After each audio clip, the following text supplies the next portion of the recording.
Friends, स्वागत है एक बार फिर से मेरे चैनल स्टेप क्लासेस पर। फ्रेंड्स, एलटी ग्रेड एग्जाम के लिए मैं टॉपिक्स वाइज सीरीज आपकी कंप्लीट कराई है। पूरे सिलेबस के हर एक टॉपिक को डिटेल में एक्सप्लेन करते हुए 3 से 4 वीडियो में एक एक टॉपिक, एक यूनिट को ख़त्म कराया है। और फ्रेंड्स, इसी सीरीज में हमारा जो चैप्टर चल रहा है वो चल रहा है स्पेक्ट्रोस्कोपी। फ्रेंड्स, अगर हम स्पेक्ट्रोस्कोपी की बात करें तो मेनली आपके सिलेबस में 2 टाइप हैं, एक अल्ट्रावायलेट और एक IR। फ्रेंड्स, अभी जो हमारा चल रहा है वो चल रहा है अल्ट्रावायलेट स्पेक्ट्रोस्कोपी। अल्ट्रावायलेट स्पेक्ट्रोस्कोपी मैंने वीडियो नंबर 2 में शुरू किया था। वीडियो नंबर 1 में मैंने सिर्फ बेसिक आपको समझाया है कि स्पेक्ट्रोस्कोपी क्या होती है, स्पेक्ट्रम क्या होता है, उससे रिलेटेड चीज़ें क्या होती हैं।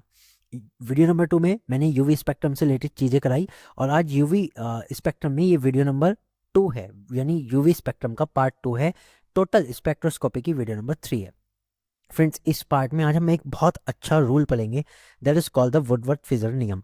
वो हम समझेंगे। उसमें हमें ये पता लगता है कि जो हमारे पॉलीइंस हैं, पॉलीइंस या फिर डाईइंस, इनमें जब कोई और कंपाउंड आके जुड़ जाए, कोई और इसमें सीरीज जुड़ जाए, तो उसमें जो एक तरह से स्पेक्ट्रम की जो वेवलेंथ होती है उसमें क्या चेंज आता है, कितना चेंज आता है, ये इस नियम की जो है वो डील करता है। सो अभी हम आज क्या पढ़ने वाले हैं, डाई या पॉलीइंस के अवशोषण के लिए वुडवर्ड व फिजर का नियम। तो इसके लिए इन्होंने क्या कहा, कैसे हम निकालेंगे, फिर कितना वेवलेंथ चेंज होगा, वो सब हम इसमें समझेंगे। तो वुडवर्ड व फिजर का नियम क्या कहता है? ये कहता है, देखिए 1,3-ब्यूटाडाइन पर विभिन्न एल्केन प्रतिस्थापियों का कितना बैथोक्रमिक शिफ्ट होना चाहिए, इसके लिए वुडवर्ड ने एक अनुमानिक नियम दिया। ठीक है, तो फ्रेंड्स, अब ये क्या कह रहा है? देखो 1,3-ब्यूटाडाइन की अगर मैं बात करूँ तो 1,3-ब्यूटाडाइन क्या होता है? 1,3-ब्यूटाडाइन हमने कल बनाया था, तो ये इस तरह का कंपाउंड होता है। मान लो यहाँ हाइड्रोजन होता है, यहाँ पे हाइड्रोजन होता है, यहाँ 2 हाइड्रोजन। ये हमारा क्या होता है? 1,3-ब्यूटाडाइन। और इसको हम सिंपली कैसे रिप्रेजेंट करते हैं? ऐसे रिप्रेजेंट करते हैं, एक डबल बॉन्ड यहाँ, एक डबल बॉन्ड यहाँ। अब इसमें अगर कोई भी एल्किल ग्रुप जुड़ जाए, कहीं पर भी कोई भी एल्किल ग्रुप जुड़ गया, मान लो एक यहाँ जुड़ गया, ठीक है, और मान लो एक यहाँ जुड़ गया, तब इसमें कितना कितना बैथोक्रमिक शिफ्ट हो जाएगा, कितना रेड शिफ्ट हो जाएगा, कितना रेड शिफ्ट हो जाएगा, ये हमें बताना होता है कि कितना रेड शिफ्ट हो जाएगा। तो ये रेड शिफ्ट कितना हो जाएगा, इसके लिए वुडवर्ड और फिजर ने एक नियम दिया था, एक नियम दिया था। तो इस नियम के आधार पर ही किसी भी डाइन या पोलियंस के अवशोषण की तरंग दैर्ध्य का परिकलन किया जा सकता है। तो ये तो डाइइन है, क्योंकि 2 है, 2 डबल बॉन्ड है, तो डाइइन हो गया। पॉलियंस में क्या होता है? पॉलियंस में मतलब बहुत लंबी सीरीज आ गई, और उसमें यहाँ पे भी डबल बॉन्ड, यहाँ पे भी डबल बॉन्ड, यहाँ पे डबल बॉन्ड, और ज़्यादा लंबी सीरीज आ गई, उसमें और भी डबल बॉन्ड है। तो उनमें कितना इसका स्पेक्ट्रम होगा, कितना बैथोक्रमिक शिफ्ट आएगा, कितना रेड शिफ्ट आएगा, कितनी ज़्यादा वेवलेंथ आएगी, वो वेवलेंथ कितनी होगी, इसको कैलकुलेट करने के लिए इन्होंने एक रूल दिया था। वही रूल हमें समझना है इसमें। ओके, तो ये हमारा कंसेप्ट है। तो कुल मिला के हम क्या बात कर रहे हैं कि हमारा बेस जो कंपाउंड है, बेस कंपाउंड कौन सा है? 1,3-ब्यूटाडाइन। और उसके बाद उसके जितने भी प्रतिस्थापी बनते हैं, उन प्रतिस्थापी के बनने के कारण 1,3-ब्यूटाडाइन में जो वेवलेंथ है उसमें कितना और इंक्रीज आएगा, वो हमें समझना है। अब उसके लिए आप ये ध्यान रखो कि 1,3-ब्यूटाडाइन के लिए मैं पहले भी बता चुका हूँ, कल भी आया था। इसके लिए कितना होता है? इसके लिए होता है 217 नैनोमीटर। ये इतनी वेवलेंथ को एब्जॉर्ब करता है। कितनी वेवलेंथ को एब्जॉर्ब करता है? 217 नैनोमीटर की वेवलेंथ को एब्जॉर्ब करता है। अब इसके ऊपर कोई भी अगर ग्रुप जुड़ता है, कुछ भी इसमें चेंज आएगा, तो ऑब्वियसली बढ़ता चला जाएगा। वही हमें समझना है कि किसके कारण कितना बढ़ेगा। ओके, तो देखो, इन्होंने सबसे पहले कहा कि अगर आपके पास मोल डाइन से जुड़े प्रत्येक एल्किल ग्रुप अथवा वलय अवशेष के लिए 5 नैनोमीटर का बैथोक्रोमिक शिफ्ट जोड़ देते हैं। अब ये वलय अवशेष क्या है, ये तो अभी थोड़ी देर में समझेंगे। पहले ही समझो एल्किल ग्रुप क्या है। देखो, अभी ये मैंने बना के बताया था। मान लो हमारा ये ब्यूटाडाइन है, ठीक है, ये क्या है? 1,3-ब्यूटाडाइन, 1 2 3 4, 1,3-ब्यूटाडाइन है। अब इस पे 2 एल्किल ग्रुप जुड़ गए। वैसे तो नंबरिंग जब एल्किल ग्रुप जुड़े हैं तो जिधर से एल्किल ग्रुप पास होता है नंबरिंग उधर से होनी चाहिए। तब भी आप देख लोगे, तब भी 1,3-ब्यूटाडाइन ही आएगा। ठीक है, अब ये एल्किल ग्रुप जुड़े, इसके कारण कितना बैथोक्रमिक शिफ्ट हुआ, कितना रेड शिफ्ट हुआ। मैं रिपीट इसलिए कर रहा हूं ताकि आपको ये याद हो जाए कि बैथोक्रमिक शिफ्ट के कारण रेड शिफ्ट आता है। इट मींस वेवलेंथ इंक्रीज होती है, जो एब्जॉर्ब वेवलेंथ है उसकी वैल्यू इंक्रीज होती है। ओके, तो उसने कहा कि जितने भी एल्किल ग्रुप जुड़ेंगे, जितने भी एल्किल ग्रुप का मतलब ये नहीं सिर्फ मिथाइलो इथाइलो, उससे बड़ा कोई भी एल्किल ग्रुप हो, अगर कोई भी एल्किल ग्रुप जुड़ता है तो उसके एक एल्किल ग्रुप के लिए आपको इसमें 5 नैनोमीटर जोड़ देना है। कितना जोड़ देना है? 5 नैनोमीटर। तो अब देखो ये वाला 1,3 ब्यूटाडाइन था, इस पे दो थे, एक ये और एक ये। अब इस पूरे कंपाउंड का वैसे नाम क्या बनेगा बताना चला, इसका नाम बनेगा 1,2 डाइमिथाइल। भाई 1 पे है एक मिथाइल, एक 2 पे है, तो 1,2 डाइमिथाइल 1,3 ब्यूटाडाइन। ठीक है, तो 1,2 डाइमिथाइल 1,3 ब्यूटाडाइन, ये बन गया इसका कंपाउंड का नाम। अब इस कंपाउंड का बैथोक्रमिक शिफ्ट कितना होना चाहिए? उसने कहा भाई 1,3 ब्यूटाडाइन का जो था वो तो था ही 217, और दो आपके मिथाइल ग्रुप जुड़े हैं, या एल्किल मान लो, ठीक है, मिथाइल भी छोड़ो, एल्किल ग्रुप मान लो, दो एल्किल ग्रुप जुड़े हुए हैं, चाहे वो CH3 जुड़ा हो चाहे C2H5, दो एल्किल ग्रुप जुड़े हुए हैं, उनके लिए क्या हो जाएगा, प्रत्येक के लिए 5 है तो दो के लिए कितना हो गया, 10 हो गया, तो इसमें 10 जोड़ दो, 217 नैनोमीटर का शिफ्ट आ जाएगा। यानी कि अब मैं आपको बताता हूँ, मान लो हम बात कर रहे थे किसकी, सिंपल 1,3 ब्यूटाडाइन की, जिसका कितना था 217 नैनोमीटर का शिफ्ट था, मतलब एब्जॉर्प्शन था कितना 217 नैनोमीटर का। लेकिन अगर इसमें 1,2 डाइमिथाइल यानी कि दो मिथाइल ग्रुप जुड़ जाएं, ठीक है, और 1,3 ब्यूटाडाइन मतलब पूरा कंपाउंड ये बन जाए 1,2 डाइमिथाइल 1,3 ब्यूटाडाइन, तब कितना हो जाएगा वो 227 नैनोमीटर हो जाएगा, 227 नैनोमीटर की वेवलेंथ को वो अब एब्जॉर्ब करेगा। तो कुल मिला के रेड की तरफ शिफ्ट हो गया, वेवलेंथ ज़्यादा एब्जॉर्ब कर रहा है तो रेड की तरफ चला जाएगा। दैट्स इट, समझ गए, कंफर्म, दैट्स इट। तो ये चीज़ें होती है। अब इसी में ये तो बहुत सिंपल सा था, एल्किल ग्रुप है, कुछ और बड़े ग्रुप आ सकते हैं, साइक्लिक आ सकते हैं, ठीक है, तो उन सबको समझना है और बस वो देखना है, ठीक है। तो ये कहने अगर किसी एक्सोसाइक्लिक आ जाए, कोई एक्सोसाइक्लिक द्विबंध आ जाए, तो उसमें भी हम क्या करेंगे 5 नैनोमीटर का अतिरिक्त बैथोक्रमिक शिफ्ट जोड़ देते हैं, ठीक है। एक्सोसाइक्लिक क्या होता है आप सुनो, एक्सोसाइक्लिक में मैं यही बता देता हूँ। मान लो ये कंपाउंड इस तरह से आ जाए, अब मुझे बताना ये भी तो 1,3 ब्यूटाडाइन है, लेकिन इसमें क्या हो रहा है, जो लास्ट हमारा CH2 आना था वो इसमें एक एक्सोसाइक्लिक कंपाउंड, एक साइक्लिक बन गया, एक साइकिल वाला बन गया ना, तो इसे हम एक्सोसाइक्लिक कहते हैं। तो इसमें भी हम क्या करेंगे +5 कर देंगे, ठीक है, बस इतना सा हमें ही काम करना होता है। चलो अब बात करते हैं, देखो विभिन्न समूहों का प्रभाव, अलग अलग समूह के कारण क्या इफेक्ट आएगा। सबसे पहले देखो ये समवलयकार आती है, समवलयकार मतलब क्या है कि एक ही साइक्लिक के अंदर दो डबल बॉन्ड, ठीक है। अब ये डाईईन है तो इसलिए इसमें डबल बॉन्ड है, बेंजीन से कंपेयर मत करना, उसमें ट्राईईन होता है, उसकी बात हम यहाँ कर ही नहीं रहे, हम सिर्फ डाईईन की बात कर रहे हैं कि जब इसमें एक ही रिंग के अंदर दो डबल बॉन्ड आ जाए, ठीक है, समवलयकार कहलाती है। और इसका जो बैथोक्रमिक शिफ्ट होता है या फिर टोटल जो वेवलेंथ होती है जितनी ये एब्जॉर्ब करती है वो करती है 253 नैनोमीटर की वेवलेंथ को एब्जॉर्ब करती है। क्लियर, समझ में आया, ठीक है, कितनी करती है ये 253 नैनोमीटर की वेवलेंथ को एब्जॉर्ब करती है। अब बात करते हैं विषम वलयाकार डाइन, विषम वलयाकार डाइन को हम कहते हैं हेटेरोएन्युलर डाइन। तो ये होती है विषम वलयाकार। विषम वलयाकार में देखो क्या हो रहा है, इसमें तो एक ही रिंग के अंदर दो डबल बॉन्ड थे, इसमें दो रिंग के अंदर डबल बॉन्ड है, एक इसमें एक इसमें, तो इसे हम क्या कहते हैं विषम वलयाकार। और इसका कितना होता है, इसका होता है 214 नैनोमीटर का वेवलेंथ ही एब्जॉर्ब करती है, ठीक है फ्रेंड्स। एक और इसका एग्जांपल मैं बना के बता देता हूँ, एक और इसमें हो सकता है, जरूरी नहीं होता कि यही हो, ठीक है। विषम वलयाकार में मतलब फ्यूज्ड वाला, इसे हम क्या कंसेप्ट कहते हैं, इसे जब दो ऐसे साइक्लिक रिंग आपस में एक सिंगल बॉन्ड से जुड़े हुए इन्हें फ्यूज कहते हैं, और अगर इस तरह से तो इन्हें कंडेंस्ड कहते हैं, ठीक है। तो फ्रेंड अभी ये देखो, एक डबल बॉन्ड इसमें आया, ठीक है, और एक डबल बॉन्ड इसमें आया, लेकिन ये कॉन्जुगेशन तो सेम ही टाइप का है, ठीक है। तो इसे भी हम क्या कहेंगे, इसे भी हम विषम वलयाकार ही कहेंगे, और इसका भी जो बैथोक्रमिक शिफ्ट होगा 214 नैनोमीटर के करीब होगा, ठीक है फ्रेंड्स। क्लियर, समझ में आई बात। तो ये भी विषम वलयाकार है, ये भी विषम वलयाकार है। तो विषम वलयाकार मतलब जब दो अलग अलग रिंग में दो डबल बॉन्ड हो, सिर्फ दो ही, ठीक है। और समवलयाकार क्या होगा, जब एक ही रिंग के अंदर दो डबल बॉन्ड हो तब समवलयाकार आएगी। हाँ, ऐसा भी हो सकता है एक समवलयाकार रिंग से एक और रिंग जुड़े जिसमें केवल एक हो, तो समवलयकार को ही हम लेके चलेंगे और साथ वाले को एज ए अटैचमेंट देखेंगे। और अभी मैं आप एग्जांपल में आगे बता दूंगा। चलो अब देखते हैं कि किसके कारण क्या होगा। सबसे पहली बात करना है कि संयुग्मन का विस्तार करने वाली द्विबंध, अगर इसी में आगे कोई एक ऐसी सीरीज जुड़ जाती है जिसके कारण उसमें डबल बॉन्ड भी आ रहा है, तो हाथ के हाथ उसमें +30 नैनोमीटर की वेवलेंथ इंक्रीज हो जाएगी। किसी भी एल्किल प्रतिस्थापी या वलयावशेष के लिए 5 नैनोमीटर, वलयावशेष क्या है भी समझा दूंगा। तो अगर एल्किल जुड़े या वलयावशेष रहे, रिंग रेजिड्यू बचे, तो उसके लिए 5 नैनोमीटर हो जाएगा एक के लिए, ठीक है, 2 है तो 10, इस तरह से बढ़ते चला जाएगा। बाह्य चक्रीय द्विबंध, अगर कोई एक्सोसाइक्लिक कंपाउंड आ जाए जिसमें एक और डबल बॉन्ड आ जाए, ठीक है, तो उसे हम किसके लिए, उसमें भी +5 कर देंगे, उसके लिए भी कितना कर देंगे, +5 कर देंगे। कोई अगर ओ आर ग्रुप आ जाए, ओ आर ग्रुप कोई जुड़ जाए, समूह जुड़ जाए, तो +6 करना है। एस आर समूह जुड़े तो सबसे ज़्यादा +30 करना है अब तक, ठीक है। अगर कोई हमारा सी एल और बी आर जुड़ जाए, मान लो 1,3-ब्यूटाडाइन, उसमें एक सी एल अटैच हो गया, तो +5 ही बढ़ेंगे। लेकिन अगर NH2 ग्रुप जुड़ता है, ये देखिए अमाइड ग्रुप अगर जुड़ता है, तो +60 नैनोमीटर की वेवलेंथ इंक्रीज हो जाएगी। ओके, बस इतनी टेबल याद कर लो तो काफ़ी काम चल जाएगा। अब इतनी टेबल में मैंने बताया ना, अगर आप इस तरह से स्ट्रक्चर बना के देखोगे तो जल्दी हो जाएगा। भाई सलम वलयाकार का कितना है, 253 है।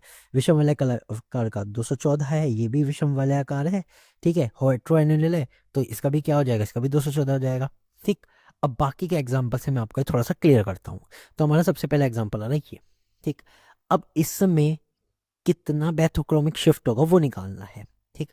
आप मुझे सबसे पहले इसमें रिंग देख के बताओ कौन सी है, मैं इसको एकदम पार्टीशन में बनाता हूँ। तो सबसे पहले मुझे एक रिंग दिख रही है ये, और इसी रिंग के अंदर डबल बॉन्ड भी दिख रहे हैं। तो मेरे लिए पूरी की पूरी जो रिंग है ये मैंने निकाल ली, ठीक है, ये पूरी रिंग मैंने ऐसे निकाल ली।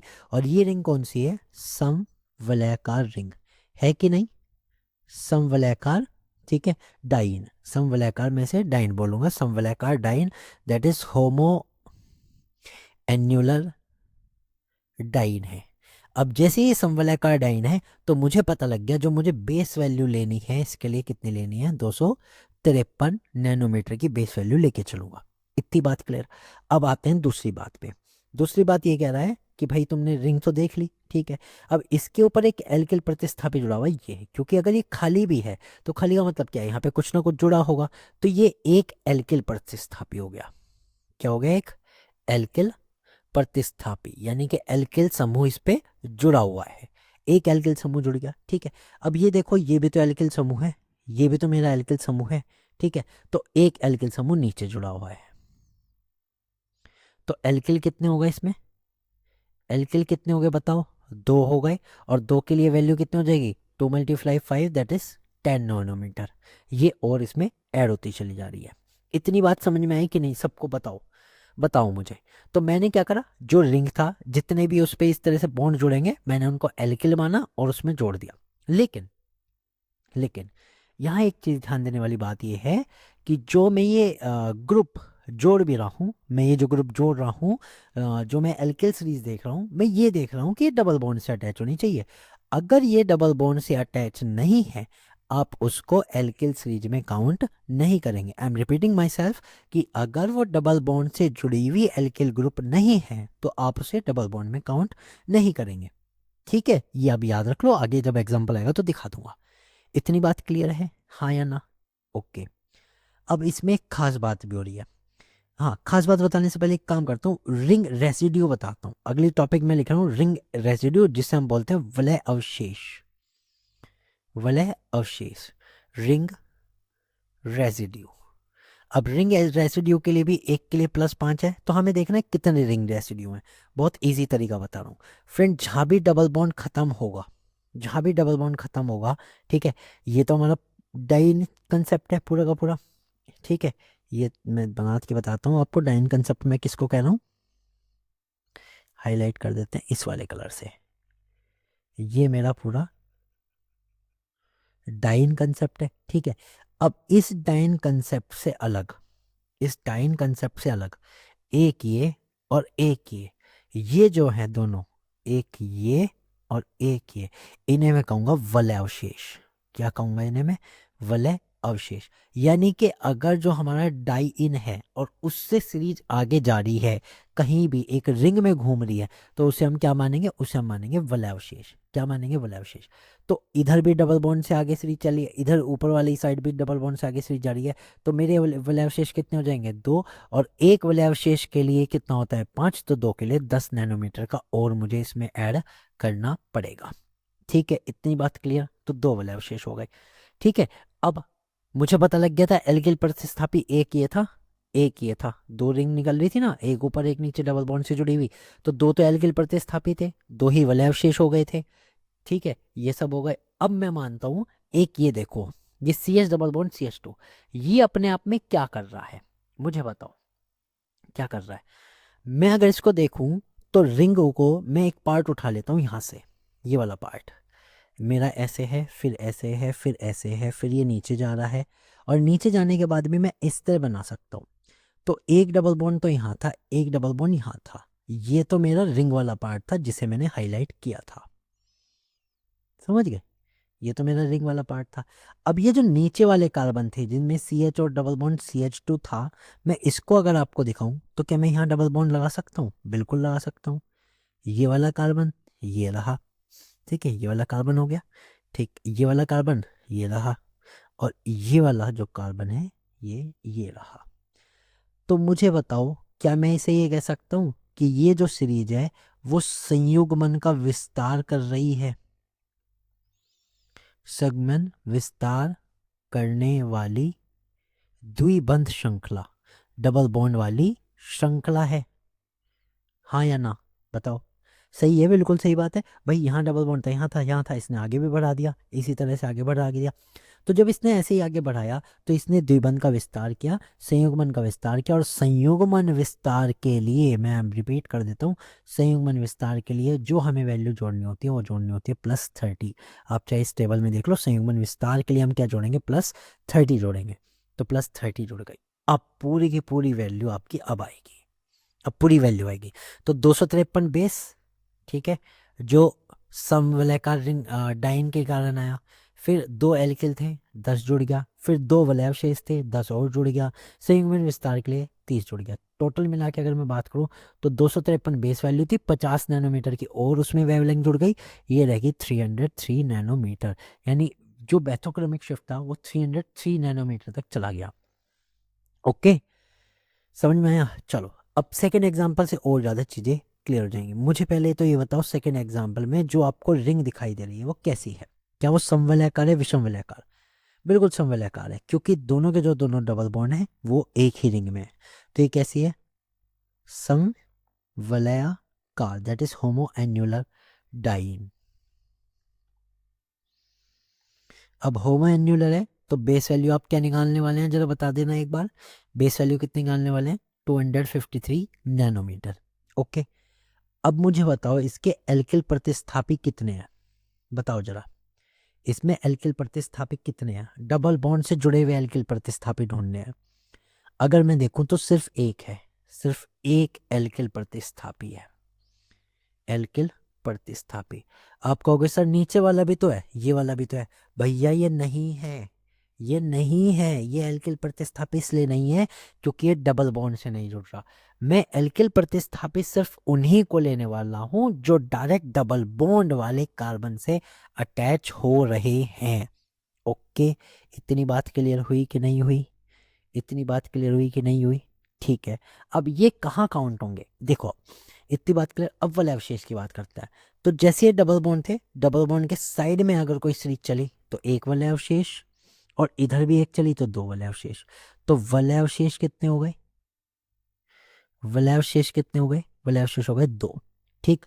और एल्किल कितना है इसमें, सिर्फ एल्किल है 1, क्योंकि वो कॉन्जुगेटेड सिस्टम से बाहर है, इसमें कहीं एल्किल नहीं जुड़ रहा, कॉन्जुगेटेड सिस्टम से बाहर जुड़ रहा है, तो जुड़ने दो, कॉन्जुगेटेड सिस्टम में होना चाहिए था हमारा एल्किल, ठीक है, तब हम उसे लेते। कॉन्जुगेटेड सिस्टम मतलब डबल बॉन्ड से जुड़ा हो, कोई और कार्बन है डबल बॉन्ड का उससे जुड़ा हो, तब हम उसे लेते, लेकिन अगर नहीं जुड़ा हुआ है तो उसको हम नहीं लेंगे, एल्किल प्रतिस्थापी नहीं लेंगे। तो कुल मिला के 253 की तो बेस वैल्यू थी, 2 वलय अवशेष 10 बढ़ गए, एक एल्किल ग्रुप है 5 बढ़ गया, तो कुल मिला के 15 बढ़ गए। तो 215 प्लस 10 वलय अवशेष का, क्योंकि 2 वलय अवशेष हैं, और प्लस 5 एक एल्किल प्रतिस्थापी का, क्योंकि केवल ऊपर वाला काउंट होगा, नीचे वाला काउंट नहीं होगा क्योंकि वो डबल बॉन्ड से जुड़ा हुआ नहीं है। तो कुल मिला के 215 plus 253 plus 15 that is 268 nanometre का इसका बैथोक्रोमिक शिफ्ट मतलब जो वेवलेंथ है वो एब्जॉर्ब हो जाएगी। ओके, चलते हैं तीसरे एग्जाम्पल पर, ये आपको और ज़्यादा बेटर तरीके से आपको एक्सप्लेन कर देगा। अब देखो इसमें क्या हो रहा है, मुझे बताओ कौन सी रिंग है, रिंग बता दो जल्दी से, रिंग कौन सी है। आप कहोगे सर समवलयाकार है, क्योंकि एक ही रिंग के अंदर दोनों डाइन है, तो समवलयाकार है, बिल्कुल सही है, 253 की बेस वैल्यू आ गई हमारी। ओके, अब मुझे बताओ क्या ये एल्किल प्रतिस्थापी काउंट होगा या ये? बताओ, एल्किल प्रतिस्थापी कितने हैं? एल्किल प्रतिस्थापी कितने हैं? एक या दो? एक या दो? बिल्कुल सही, एल्किल प्रतिस्थापी कितने हैं? एक, सिर्फ ये वाला, क्योंकि ये हमारे इस कॉन्जुगेटेड सिस्टम का पार्ट है, इस कॉन्जुगेटेड सिस्टम के डबल बॉन्ड से जुड़ा हुआ है, तो ये वाला काउंट होगा। ये वाला काउंट डबल बॉन्ड से नहीं है, अगले से है, तो ये वाला काउंट नहीं होगा। एल्किल प्रतिस्थापी एक आ गया, जिसके लिए हम सिर्फ +5 करेंगे। ठीक है, अब मुझे बताना रिंग रेजिड्यू कितने हैं। तो रिंग रेजिड्यू देखने का क्या सिस्टम है कि ये जो डबल बॉन्ड है उनसे आगे अगर एक सिंगल है तो वो, और एक सिंगल है तो वो रिंग रेजिड्यू है। तो रिंग रेजिड्यू या फिर वलय अवशेष कितने हुए? एक रिंग में वलय अवशेष कितने हो गए? इसमें वलय अवशेष हो गए 2। ठीक है, तो 2 के लिए कितना हो जाएगा? +10। तो इसमें भी हमारा जो टोटल आएगा 253 +10 +5। 253 बेस वैल्यू, क्योंकि समवलयाकार रिंग था। 10 हमने वलय अवशेष के लिए जोड़े, क्योंकि 2 वलय अवशेष हैं। और एक हमने जोड़ा एल्किल प्रतिस्थापी, जो कि C2H5 वाला है। मैं आपको लिख देता हूँ यहाँ पे, C2H5 है एल्किल प्रतिस्थापी। तो 253 + 15 दैट इज 268, 268 नैनोमीटर का हमारा इसमें वेवलेंथ एब्जॉर्ब हो जाएगा। समझ गए? हाँ या ना? तो फ्रेंड एक चीज़ तो पता लग गई ना, कि जब भी हम ऐसा कॉन्जुगेटेड सिस्टम वाले देखेंगे जिसमें एक डबल बॉन्ड एक सिंगल बॉन्ड, एक डबल बॉन्ड एक सिंगल बॉन्ड, एक डबल बॉन्ड एक सिंगल बॉन्ड, एक डबल बॉन्ड एक सिंगल बॉन्ड देखेंगे, तब जो उसमें ग्रुप अटैच है जिनको हमें एज ए एल्किल प्रतिस्थापी लेना है, वो डायरेक्ट डबल बॉन्ड से अटैच होनी चाहिए। This is the main important thing. चलो अब इसमें देखो, अगला इसमें बताओ क्या होगा। ये आपके लिए सबसे ज़्यादा इंपॉर्टेंट है। क्या इसमें एक समवलयाकार रिंग दिख रही है? हाँ या ना? आप कहोगे सर हमें तो दिख रही है, बिल्कुल दिख रही है। भाई ये वाली अगर मैं रिंग कहूँ तो ये समवलयाकार ही तो है, समवलयाकार डाइन ही तो है। एक ही रिंग के अंदर दो हैं, तो इसको ही मैं मेन मानूंगा, इसकी 253 नैनोमीटर ले लूंगा। ठीक है, अब मुझे बताओ इसमें रिंग रेजिड्यू कितने हैं। ये आपके लिए एक चैलेंज है। रिंग रेजिड्यू मैं ग्रीन कलर से दिखाऊंगा। रिंग रेजिड्यू दैट इज वलयावशेष। डबल बॉन्ड के जस्ट नेक्स्ट देख लो कितने वो हैं बॉन्ड, आपको अपने आप पता लग जाएगा। डबल बॉन्ड से अगला जो सिंगल बॉन्ड होगा, वो जो उसमें आ गया ना साइक्लिक कॉन्जुगेशन में, वो नहीं, वो उससे अलग। तो एक हो गया, इस डबल बॉन्ड के साइड में ये हो गया 2, इस डबल बॉन्ड के साइड में 3 हो गया। तो 3 हो गए कि नहीं हो गए? ठीक है, कितने हो गए? 3। कितने हो गए? 3 हो गए। ठीक, आप कहोगे सर ये नीचे वाला भी तो होना चाहिए। अरे भैया ये तो कॉन्जुगेशन में है, ये नहीं हो सकता है, ये तो कॉन्जुगेशन में है। कॉन्जुगेशन से बाहर के देखने हैं। देखो, double bond single bond, double bond single bond, double bond. ठीक, तो ये तो कॉन्जुगेशन में है। कॉन्जुगेशन से अलग रिंग रेजिड्यू कितने हुए? 3 हुए हैं। और 3 के लिए हम कितना ऐड करेंगे? 15, क्योंकि एक रिंग रेजिड्यू के लिए 5 ऐड करते हैं, तो बस 15 ही ऐड हुआ। बाकी इस पर कोई एल्किल ग्रुप नहीं है, कुछ भी नहीं है, तो इसलिए कुछ और नहीं जुड़ेगा। तो टोटल कितना हो गया? 253 + 15 दैट इज 268 नैनोमीटर। ठीक है, ये हो गया हमारा बैथोक्रोमिक शिफ्ट। इतना कितना बैथोक्रोमिक शिफ्ट हुआ? +15 का बैथोक्रोमिक शिफ्ट आ जाएगा। ठीक है, टोटल वेवलेंथ जो एब्जॉर्ब करेगा वो करेगा 268 नैनोमीटर की। ठीक फ्रेंड्स, काफ़ी अच्छे से ये एग्जांपल थे, मैंने आपको बता दिए। इसके अलावा कोई एग्जांपल अगर आपको मिलेगा तो भेज देना टेलीग्राम पर, मैं देख लूँगा और सॉल्व कर दूंगा। अब मैं बताता हूँ फिफ्थ। ये दोनों स्पेशल केसेस हैं। ठीक है फ्रेंड्स, इनका मैं डायरेक्ट ही बता देता हूँ कि इनमें कुछ खास भी अलग से नहीं है। ये जो सिस्टम है फ्रेंड्स, ये है जो हमारा सिस्टम है, इसे हम कहते हैं विषम वलयाकार। क्यों कहते हैं? क्योंकि इसमें जो हमारे डाइन आ रहे हैं, 2 डबल बॉन्ड आ रहे हैं, वो अलग अलग रिंग में आ रहे हैं, इसे हम विषम वलयाकार कहते हैं। और विषम वलयाकार के लिए इसके लिए जो बैथोक्रमिक शिफ्ट होता है वो 217 नैनोमीटर का होता है। कितने का होता है? 217 नैनोमीटर का होता है। ये फिक्स है, इसको याद कर लीजिएगा। इसमें कुछ और अलग से नहीं करना, ना वलय अवशेष देखना है ना कुछ देखना है, इसका फिक्स है। ठीक, बात करते हैं एग्जाम्पल नंबर 6 की। तो इसमें देखो क्या हो रहा है। अगर मैं देखो तो ये एक तरह से क्या है, कॉन्जुगेटेड सिस्टम है कि भाई डबल बॉन्ड है, फिर सिंगल बॉन्ड है, फिर डबल बॉन्ड है, 1,3 ब्यूटाडाइन है। तो इसके लिए कितना होता है? इसके लिए भी फ्रेंड्स फिक्स है, इसके लिए भी 217 नैनोमीटर होता है। इतनी बात क्लियर फ्रेंड्स? तो ये याद रखेगा। तो इसके अलावा मैंने और क्या बताया? इसके अलावा मैंने बताया कि 1,3 ब्यूटाडाइन का कितना होता है, वो फिक्स है, वो हमने कल भी देख लिया था। 1,3 ब्यूटाडाइन के लिए 217 नैनोमीटर का होता है वेवलेंथ जो वो एब्जॉर्ब करती है। हाँ, एक हेक्सा वाले का बताया तो 135 हेक्सा ट्राइइन, हेक्सा हेक्साट्राइन, इसके लिए कितना होता है? इसके लिए होता है 253 नैनोमीटर, ये भी मैंने कल बता चुका हूँ। हेक्साट्राइन क्या होता है? CH2 double bond CH, single bond CH, double bond CH2, CH2 नहीं आएगा, सॉरी, सिंगल बॉन्ड CH ही आएगा यहाँ पर, क्योंकि रिंग आगे जा रहा है ना अभी। तो CH, सिंगल बॉन्ड CH, और फिर एक दो, फिर क्या होगा? Double bond CH2।